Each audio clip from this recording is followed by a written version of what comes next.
입니다.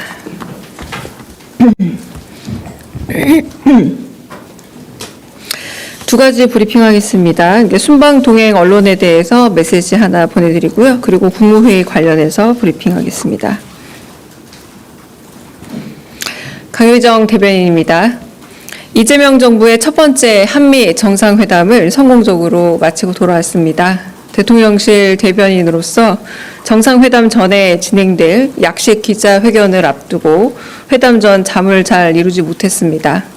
믿을 수 있는 건 국익을 함께 도모하는 우리 언론인들, 오버오피스에 한국인의 이름으로 서 있던 사진 기자와 영상 기자, 그리고 7명의 팬 기자들 뿐이었습니다. 코리아타임스 박지원 기자, 아리랑TV 송유진 기자, CBS 이준규 기자, SBS 강청환 기자, 한겨레 엄지원 기자, 세계일보 박영준 기자, 연합뉴스 설승은 기자, 함께 머리를 맞대고 긴장했던 순간의 결실을 얻은 듯합니다. 감사합니다. 두 번째 국무회의 결과 관련해 브리핑하겠습니다. 강유정 대변인입니다. 이재명 대통령 주재로 오늘 오전에 제39회 임시 국무회의가 열렸습니다. 오늘 국무회의에서는 2026년 예산안 및 기금 운용 계획안과 2025년부터 2029년 국가재정 운용 계획안 등 총 8건의 예산안 관련 안건이 심의 의결되었고, 이어 외교부가 일본과 미국 방문 성과 및 후속 조치에 대한 계획을 보고했습니다.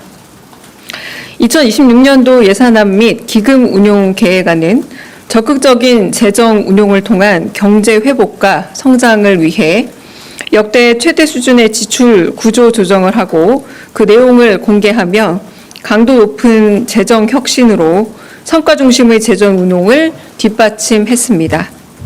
채무의 질을 악화시켰던 과거 정부의 분식회계성 무책임한 재정을 정상화하는 과정입니다.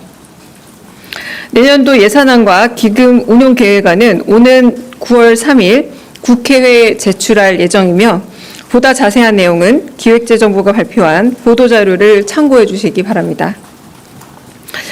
오늘 모두 발언에서 이 대통령은 순방 관련 소회를 전하면서 외교도 사람이 하는 일이고 국익을 지키려면 상대의 마음을 얻어야 한다면서 트럼프 대통령과의 성공적인 신뢰 관계 구축을 언급했습니다. 이어 여야 지도부에게 순방 관련 성과를 직접 설명드릴 자리를 조속히 마련하겠다 말했습니다. 또한 휴가 중이던 경찰이 보이스피싱 범죄 관련자를 검거한 소식을 언급하면서 충직한 공직자 정신을 크게 칭찬했습니다. 공직자로서 열심히 일할 때 합당한 포상이 뒤따르게 조치해달라 각별히 당부했습니다. 이어 비공개 회의의 주요 발언 전해드리겠습니다. 외교부가 마련한 순방 성과 및 후속 조치 계획을 보고받은 이 대통령은 다들 함께 애써준 덕분이라면서 각 부처가 정상회담을 준비해온 노고와 과정을 격려했습니다. 또한 모두 발언에서 언급한 모범 경찰 사례를 한 번 더 환기하면서 다른 부처 공무원들의 미담과 적극 행정 사례를 최대한 많이 발굴해 격려함으로써 공직사회에 활력을 불어넣어달라 강조했습니다. 한편 국무위원들을 향해서는 정기 국회에 대비해 업무 파악과 준비를 철저히 해달라면서 온 국민이 다 지켜보는 만큼 제대로 된 실력으로 평가받는 자리임을 반드시 기억해야 한다 강조했습니다. 또한 예산과 재원이 많이 부족한 상황에서 SOC 예산의 경우는 민간 자원을 조달해 재정 부담을 줄이면서 국민께 투자 기회를 드릴 수 있는 공공과 민간의 중간 형태를 모색해달라 당부했습니다. 검찰 개혁과 관련해서는 권력 집중으로 인한 권한 남용 방지 대책이나 수사권을 원활하게 운용하는 등의 근본적인 문제에 대한 실질적 방안을 도출할 필요가 있다고 강조했습니다. 이어 중요 쟁점에 대해서는 대책과 해법 마련을 위해 국민 앞에서 합리적으로 논쟁하고 토론할 것을 주문했습니다. 이상입니다. 네, 혹시 질문 있으면 받겠습니다. 네. 네, 안녕하세요. KBS 손소영 기자입니다. 그 여야 지도부의 순방 성과 설명하는 자리를 곧 마련하시겠다고 했는데 그러면 그 주제가 순방 성과에 대한 것만 집중되는 건지가 궁금하고요. 그리고 국민의힘 장동혁 대표가 참석을 전제로 이제 추가로 단독 회담을 요청하고 있는 상황인데 이 부분에 대해서는 검토하실 수 있는지 궁금합니다. 그리고 한 가지만 더 추가로 질문 드리면요. 이진숙 방통위원장 직권면직 검토 관련 보도가 나와서 사실관계 확인도 좀 부탁드리겠습니다. 네, 여야 회동 관련해서는 대통령께서 순방 직후 이제 서울에 도착하자마자 그 여야 대표와 그리고 대통령이 함께하는 회동을 준비하라라고 정무수석에게 말씀한 바 있습니다. 거기에 대해서 공식적인 제의를 받은 적 없다, 내지는 공식적 의제가 선정이 되어야 만날 수 있다라는 식의 장동혁 신임 당대표께서 말씀하고 계시지만 이 여야의 의견 교환을 위해서 대통령께서 통합의 의지와 그리고 다양한 의견 수렴을 위해서 제안을 했다라는 점, 그리고 한편으로 지금까지는 반드시 어떤 의제를 정하지 않고서라도 어떤 의견 교환을 위해서 여야정이 만나는 것은 상당히 바람직한 것으로 대통령은 생각하고 있습니다. 그런 부분에 있어서 여전히 여야 회동 일정은 계속 논의 중이고요. 지금도 논의 중에 있는 것으로 알고 있습니다. 그리고 두 번째, 이진숙 방송통신위원장에 대한 직권면직 검토에 대한 얘기는 정치중립 의무 위반에 관련해서 이미 감사원에서 7월 초에 결론을 낸 바 있습니다. 공무원으로서 지켜야 될 정치중립 의무를 위반했음은 이미 밝혀진 사안이죠. 그 외에도 공직윤리법을 위반해 백지 신탁 심사 결과 나오기 전에 방송사업자 심의 의결을 의결한 부분에 있어서도 주의 처분이 있었습니다. 아무래도 정치중립 의무 위반 같은 경우는 상당히 심각한 사항으로 방송통신위원장 직권면직을 검토하고 있는 것은 사실입니다. 네. 네, 안녕하세요. 대변인님, 한국일보 오태경 기자입니다. 그 국무회의 모두 발언에서 대통령께서 노란봉투법 관련해서 특별히 좀 노동계의 상생 정신을 좀 당부하셨는데 이러한 발언이 나온 배경과 맥락을 여쭤보고 싶고요. 또 비공개 회의에서 검찰개혁 관련해서 언급을 하셨다라고 소개해 주셨는데 이게 나온 배경과 또 맥락, 또 그리고 또 정성호 법무부 장관에게 또 주문을 하신 건지 여쭤보겠습니다. 일단 노란봉투법 관련해서는 대통령께서 여러 번 말씀하셨던 것처럼 우리가 평범한 그런 노동복지 국가로서 그리고 노동선진국의 입장에서 이런 부분에 있어서는 반드시 해야 될 부분이다라고 말씀을 하셨고, 그래서 상생을 위해서 이거는 우리 노동 환경의 개선과 여러 가지 그 산업 환경에 있어서의 상생을 위해서 필요한 과정이다라고 한 번 더 말씀하신 부분이라고 보시면 되고요. 검찰 개혁과 관련해서는 다양한 이견들이 있지만 그게 작은 세부적인 이견들로 알고 있습니다. 근데 이런 이견들의 경우 오히려 드러내놓고 많은 분들 앞에서 그 의제를 가지고 토론함으로써 지금 어느 정도 불법개혁 사태를 비롯해서 검찰의 권력이 너무 과도하게 비대해져 있고 한편으로는 책임 이상의 권한을 누리고 있는 것은 아닌가라는 국민적인 불신이 분명히 있기 때문에 이런 불신들을 해결하는 과정에서 정치권과 그리고 한편으로는 좀 다른 의견을 가진 다양한 사람들이 대통령께서 좋아하시는, 그러니까 아예 오픈해놓고 모든 사람들의 의견을 받으면서 토론을 해보면서 서로 부족한 부분에 대한 대안들을 마련해가는 그런 상생적 토론 과정을 가지면 어떻겠느냐라는 얘기를 하셨던 겁니다. 그래서 어쨌든 검찰권 남용에 대해서 국민적 합의가 있다라는 전제, 그리고 이 부분에 대한 조정이 필요하다. 그리고 검찰 역시도 잘못을 저지르는 부분에 대해서는 책임을 져야 한다라는 이런 공통의 인식 위에서 이 해결 방법에 대한 공개적 논의가 필요한 것은 아닌가라고 제안하셨습니다. 네. 네. 네, 대변인님 안녕하십니까. MBC 정상빈입니다. 조금 전 이진숙 방송통신위원장 직권면직을 검토하고 있는 건 사실이라고 말씀을 해주셨는데요. 네. 이제 방송통신위원장이나 이런 공영방송사 이사장의 경우에는 면직됐다가 행정소송 통해서 돌아온 경우도 많이 있는데 시점을 현재 수사받고 있는 내용들의 형사기소 이후로 고려하실지 아니면 현재 뭐 품위유지 위반 등으로 감사한 결과 내용이 나온 것만으로 충분히 가능하다고 보시는지도 여쭤봅니다. 정치 중립 의무 위반 관련해서는 상당히 엄중한 사안으로 알고 있습니다. 이미 이 사안은 7월에 감사원에서 정치 중립 의무를 위반했다라고 결론이 난 사항인데요. 이 사안만으로도 상당히 심각한 것으로 알고 있습니다. 네. 네, 대변인님, 저 MBN 표선우입니다. 저도 네. 이진숙 위원장님 추가로 여쭤보고 싶은데요. 네. 여당에서는 공공기관장 대통령 임기일치법을 추진 중이고 이걸 빠르게 처리하겠다고 했는데 이 법안이 통과되는 걸 기다리지 않고 직권면직을 검토하시는 이유가 뭔지 궁금합니다. 다시 말씀드립니다. 정치 중립 의무 위반 관련해서는 상당히 심각한 공무원으로서의 문제 사항이라고 볼 수 있고 이 부분은 7월 초에 이미 결론이 나 있는 상태입니다. 네. 조금 이따 뒤로 넘어가겠습니다. 죄송합니다. 네. 예, 대변인 뉴스원의 한재중 기자인데요. 그 연장선상의 질문인데 그 노란 봉투법 관련해서 대통령께서 이제 상생을 이제 노동계에도 요청을 하셨는데 취임하신 뒤에 이제 그러니까 재계부터 만나시고 노동계하고는 아직 뭐 단독적으로 만남이 없으신 것 같아서 그 검토하고 있으신지 궁금하고요.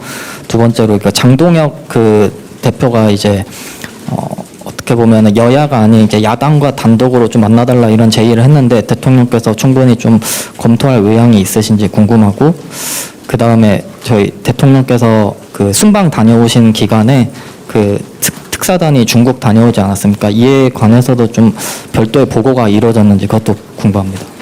네, 노동계와의 만남을 말씀하시는 것 같은데 노동 현실에 대해서 그리고 일하러 나가서 적어도 목숨을 잃지 않아야 한다라는 여러 가지 산재 관련된 메시지는 꾸준히 내오시고 있지 않습니까? 그런 부분에서 굳이 이렇게 만남 이상으로 메시지는 전달이 됐다는 생각이 들고요. 물론 만날 의향도 분명히 있을 거로 생각을 합니다. 두 번째 약간 질문이 반복되고 있는데 장동혁 신임 국민의힘 당대표에 대해서는 이 만남에 대해서 저희가 공식적으로도 제안을 하고 비공식적으로도 전달했고 그래서 의제 조율이나 이런 부분에 대해서 상당히 지금도 논의 중인 것으로 알고 있습니다. 그리고 순방 기간 이후에 중국 특사 관련해 보고를 받았느냐 아마 보고가 이루어지지 않았을까 싶은데 이거는 확인은 해봐야 되지만 보고가 이루어졌을 거라고 생각이 듭니다. 네. 네. 예, 대변인님 취재 편의점 장윤선 기자입니다. 두 가지 질문이 있는데요. 첫 번째는 오늘 오전에 이문정 동부지검장이 조국혁신당의 박은정 의원실 주최의 검찰개혁 토론회에 참석해서 검찰개혁 5적을 거론을 했습니다. 이 가운데 봉욱 대통령실 민정수석, 이진수 법무부 차관 등 5명을 지적을 했는데요. 문재인 정부 때처럼 또 실패한 검찰개혁을 할 수는 없지 않느냐라는 지적이 있었습니다. 이 관련해서 사실은 현직 검사장이 정치인 토론회에 나와서 검찰개혁 5적이라고 해서 실명을 비판하는 것은 매우 이례적인 일인데 관련한 대통령실 입장 어떤 건지 여쭙고요.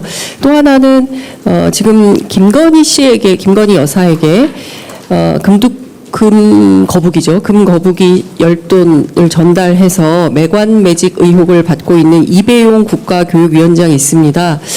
이분이 지금 국회 출석 앞두고 돌연 연가를 내고 출근하지 않고 있는데요. 이분도 그렇고 지금 독립기념관장의 문제도 매우 심각한 것 같습니다. 이런 분들에 대해서 대통령실은 어떤 입장인지 궁금합니다.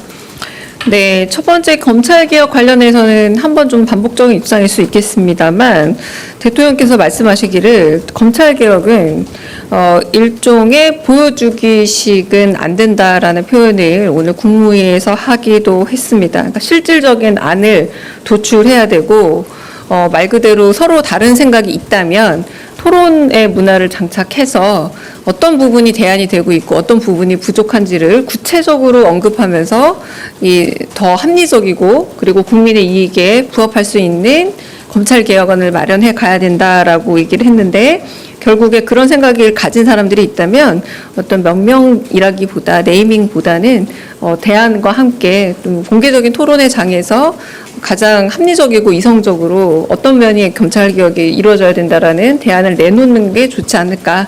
대통령은 충분히 요거는 심지어 당신이 주재할 수도 있다라고 이게 아까까지 말씀하셨어요. 그러니까 이런 개혁에 대해서 충분히 열린 자세로 토론할 수 있다라고 말씀하셨는데 그 부분에 대해서 답이 되지 않을까 싶습니다. 그리고 이배용 국가교육위원장 같은 경우는 오늘 대통령께서 어떤 말씀을 하셨냐면 만약 오늘 국무회의를 참석했다면 신상 발언을 할 수 있는 기회를 주고 싶었다라는 표현을 하셨습니다.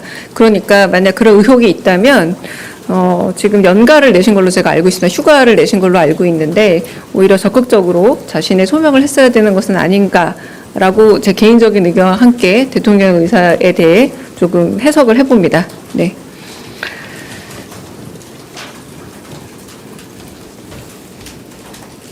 네, 대변인님 채널A 홍지은입니다. 그 이진숙 방통위원장 관련해서 그 감사원 이제 결론 난 게 7월이고 이 직권면직 카드를 좀 더 빨리 꺼낼 수도 있을 것 같은데 왜 지금 이 시점에 직권면직을 좀 검토키로 한 이유가 좀 궁금한데요. 대변인님께서 계속 정치 중립 위반 의무를 강조하셔서 이게 좀 가장 큰 문제점이라고 보셨는지도 궁금합니다. 네, 지금 제가 검토 중이라고 말씀을 드렸잖아요. 이제 검토 중인 거고요. 정치중립 의무 위반은 상당히 심각한 사유라는 점을 말씀을 드리고, 아까 말씀드렸다시피 방송법 8조 1항에 정치중립 의무 위반이 결국 직권면직 사유가 된다라는 게 또 명기가 되어 있기도 합니다. 이제 그런 부분에 있어서 검토에 들어갔다. 아직 결론은 내리진 않았지만 검토에 들어간 상태다라고 말씀을 드리는 겁니다. 네, 네.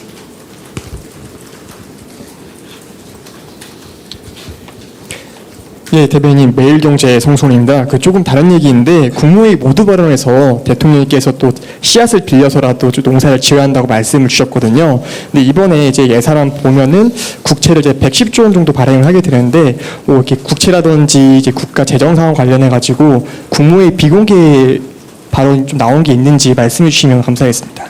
네, 오늘 특별히 재정 관련해서는 아마도 이제 기재부에서 오늘 예산 관련한 그런 여러 가지 브리핑도 있기도 하고 공개도 돼서 엠바고 해제돼서 나오는 것들도 있어서 따로 말씀을 하지 않았습니다만 여튼 전 정부에서 안타깝게도 재정 정책에 있어서 꼼수 재정과 한편으로는 아까 제가 불식회계라는 표현을 썼는데요. 그 기금 여유 재원을 좀 무리하게 끌어다 쓴 부분도 있었고 그래서 결국은 건전 재정으로의 복귀, 무책임한 재정을 좀 정상화하고 그리고 어려운 경기 안에서 마중물을 붓기 위해서는 씨앗을 빌려서라도 그 뿌려야 된다라는 그 말씀과 함께 필요한 부분이다라고 여러 번 강조해서 말씀하셨기 때문에 따로 국무회의에서 말씀 없었습니다만 그 의사는 여러 번 말씀하셨습니다. 네. 네, 한국경제신문 김형규 기자입니다. 비공개 회의에서 SOC 투자 기회를 국민께 드린다는 거는 펀드를 구성하는 것인지 어떤 형태인지 좀 자세하게 부탁드리고요. 두 번째로 대통령이 노란봉투법 관련 말씀에서 노란봉투법이 기존에는 경제계 개선을 요구하는 법안으로 많이들 해석을 했는데 이날은 대통령께서 노동계의 변화를 주문하신 것 같아서 아까 말씀을 하셨긴 했지만 혹시 추가로 또 설명해 줄 수 있는 부분이 있는지 궁금합니다. 일단 그 노란봉투법 관련해서는 더 말씀은 없었습니다. 그러니까 모두 발언 내용이 거의 전부 다라고 보시면 될 것 같고요. SOC 관련해서는 이게 너무 민간에 넘어가도 그리고 이걸 전부 다 재정 지출로만 하더라도 부담이 되니까 방금 말씀하신 것처럼 펀드 형태로 적당한 규모의 국가와 그리고 민간이 함께 펀드를 구성해서 이 이익도 국민에게 돌아갈 수 있는 방식이면 좋을 것 같다. 이런 방안들도 고민을 해보자 정도의 제안을 하신 말씀이라고 들었습니다. 네. 네, 허지원 기자님. 네, 대변인님 CBS 허지원입니다. 그 외교부에서 순방 후속 조치 관련해서는 좀 어떤 게 언급됐는지랑 대통령이 오늘 그 김정은 위원장 방중이나 북중러 관계에 대해서도 혹시 언급을 했는지 말씀해 주실 수 있을까요? 네, 특별한 북중러 한미일 등의 외교 현안에 대한 언급은 없으셨고요. 그리고 외교부에서는 일종의 이번에 한일 그리고 한미 정상회담과 관련된 결과 브리핑이었다. 결과가 이러이러했다라고 격리 부여를 좀 했고요. 이후에 남겨진 뭐 셔틀 외교라는 게 지금 시작을 다시 한 거 아닙니까? 근데 셔틀 외교는 서로 오감으로써 좀 더 구체화되는 부분이니까 뭐 에이펙을 뭐 근간으로 해서 일본도 온다거나 그리고 미국도 온다거나 이런 부분들에 있어서 이번에 나눈 성과에 대해서 어떤 방식으로 외교적으로 이어져 나갈 것인지에 대한 그런 추후 보고들이 이어졌다라고 보시면 되겠습니다. 네. 네, SBS 비주 우영준입니다. 그 자동차 관세 관련해서 아직 미국과 추가 조율이 남아 있는데 혹시 오늘 국무회의에서 관련된 보고나 논의들이 있었는지 궁금합니다. 네, 특별한 보고는 없었고요. 이번에는 이번이라기보다 지금 트럼프 2기 행정부 들어서서 이제 관세 협약이라던가 여러 가지 논의되는 이야기들이 구체적인 어떤 답을 가지고 단기적으로 이루어진다라기보다 약간의 변동성과 유연성 안에서 계속해서 협의가 이루어지는 과정으로 관세 협약도 되고 있지 않습니까? 그래서 그 부분에 있어서도 특별히 언급은 없었고요. 지금 실무단위 안에서 계속된 접촉이 있고 지금 트럼프 대통령이 그날 트윗에서도 자신의 소셜 미디어에서도 썼던 것처럼 지금까지 협의된 것 이상으로 변화는 없다라고 말을 하기도 하지 않았습니까? 이제 그 큰 틀의 변화는 없다라는 것에 양국이 지금 동의하고 있는 상황입니다. 다른 질문 있으실까요? 네. 예, 안녕하십니까. 저 EBS 송성환 기자라고 합니다. 오늘 보도 보면 이배영 국가교육위원장이 대통령실 결재 없이 휴가를 냈다라고 하는데 혹시 이 부분 확인 가능한지 좀 부탁드리겠습니다. 제가 알기로도 휴가를 가겠다라고 제출은 했는데 저희가 결재를 하지 않은 걸로 알고 있습니다. 네. 비서실장 통해서 이제 결재가 이루어지는 과정이 있거든요. 근데 아닌 걸로 알고 있습니다. 네. 다른 질문 또 있으실까요? 네. 없으면 여기서 마치겠습니다.